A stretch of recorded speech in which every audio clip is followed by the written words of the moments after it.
Hello दोस्तों, good evening. आज हम लोग जानेंगे 8 क्लास विज्ञान के भूमिगत ईंधन जेसीईआरटी का कुछ ऑब्जेक्टिव क्वेश्चन जो SSC, GD, MTS, CHSL, NTPC, railway group D आदि में एग्जामों में पूछे जाते हैं।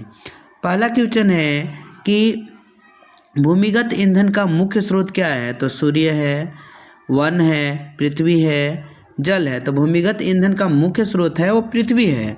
दूसरा क्वेश्चन है कि निम्न में से कौन सा जीवाश्म ईंधन है। तो निम्न में से कौन सा जीवाश्म ईंधन है।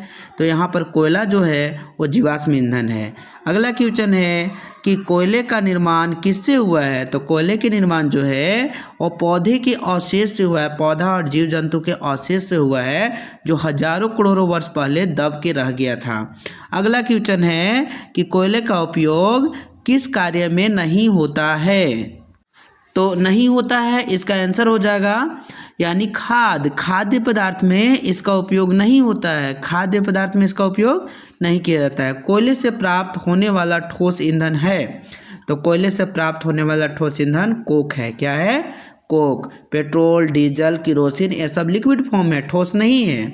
अगला, कोक में मुख्य रूप से क्या पाया जाता है। तो कोक में मुख्य रूप से कार्बन पाया जाता है। कार्बन के कारण ही कार्बन पाया जाता है।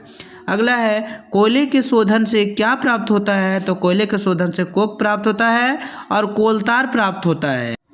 अगला क्वेश्चन है कि कोलतार का उपयोग कहाँ होता है। तो कोलतार का उपयोग सड़क बनाने में होता है, यानी सड़क बनाने में कोलतार का उपयोग किया जाता है। पेट्रोलियम को क्या कहा जाता है। एकदम इम्पोर्टेंट क्वेश्चन है। तो पेट्रोलियम को काला सोना कहा जाता है। क्या कहा जाता है? काला सोना। पेट्रोलियम किस अवस्था में पाया जाता है। तो पेट्रोलियम द्रव अवस्था में पाया जाता है। पेट्रोलियम का शोधन कहाँ होता है। तो रिफाइनरी में होगा। पेट्रोल का शोधन कहाँ होगा? रिफाइनरी में होता है। पेट्रोलियम से कौन सा ईंधन नहीं मिलता है।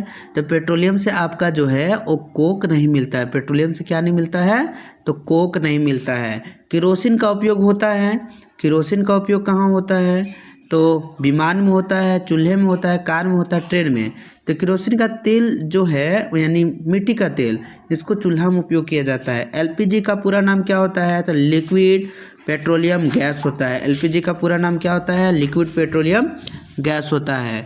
इसी प्रकार से अगला क्वेश्चन हम लोग देखेंगे कि प्राकृतिक गैस किस अवस्था में होती है। तो प्राकृतिक गैस ठोस अवस्था में, द्रव अवस्था में, गैस अवस्था में। तो प्राकृतिक गैस जो है वो आपका गैस अवस्था में होता है। कौन अवस्था में होता है? गैस अवस्था में होता है। क्वेश्चन है, प्राकृतिक गैस को सबसे स्वच्छ ईंधन क्यों कहा जाता है। तो प्राकृतिक गैस को सबसे स्वच्छ ईंधन इसलिए कहा जाता है क्योंकि कम प्रदूषण होता है, वो प्रदूषण नहीं करता है। सीएनजी का उपयोग मुख्य रूप से किस में होता है। तो सीएनजी का उपयोग मुख्य रूप से वाहन में किया जाता है। जीवाश्म ईंधन बनाने में कितना समय लगता है। तो हजारों लाखों वर्ष लगते हैं, यानी लाख वर्ष लगभग लगेगा। आगे इसमें देखेंगे कि निम्न में से कौन नवीकरण ईंधन नहीं है। तो सौर ऊर्जा नवीकरण ईंधन है, पवन ऊर्जा नवीकरण ईंधन है। यहाँ पर कोयला जो देख रहे हैं वो अनवीकरण संसाधन है, यानी नवीकरण नहीं है। अगला क्वेश्चन है कि पेट्रोलियम का उपयोग किया जाता है, क्या है। तो पेट्रोलियम का उपयोग एक क्या है। तो इसका उपयोग जो है ईंधन के रूप में होता है। पेट्रोलियम का उपयोग किसके रूप में होता है? ईंधन के रूप में। कोयले से प्राप्त गैस को क्या कहते हैं। कोयले से प्राप्त गैस को कोल गैस कहते हैं। क्या कहते हैं? कोल गैस। डीजल का उपयोग किस में होता है। तो डीजल का उपयोग जो है वो कार में होता है, बस में होता है, ट्रक में होता है, सभी में होता है।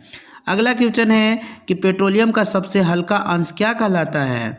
तो पेट्रोलियम का सबसे हल्का अंश क्या कहलाता है। पेट्रोलियम। आगे क्वेश्चन है, इसमें देखेंगे कि मोम का उपयोग किस में होता है। तो मोम का उपयोग जो है वो अगरबत्ती में होता है। जीवाश्म ईंधन सीमित क्यों है। तो जीवाश्म ईंधन पुनः नहीं बनते हैं इसलिए वो सीमित है। पेट्रोलियम का निर्माण किससे हुआ है। तो पेट्रोलियम का निर्माण जो है वो समुद्री जीवों से हुआ है। आगे है,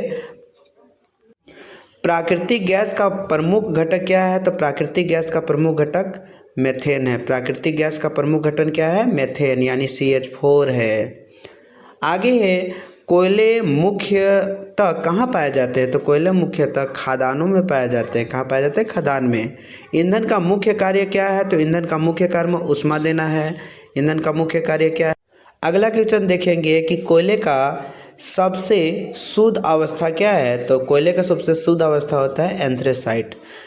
पेट्रोलियम से प्लास्टिक बनता है, यह सही है या गलत? तो पेट्रोलियम से प्लास्टिक बनता है, यह सही है, क्योंकि जितना भी प्लास्टिक है अधिकांशतः प्लास्टिक पेट्रोलियम से बनते हैं। कोयले का रंग कैसा होता है? कोयले का रंग आपका काला होता है।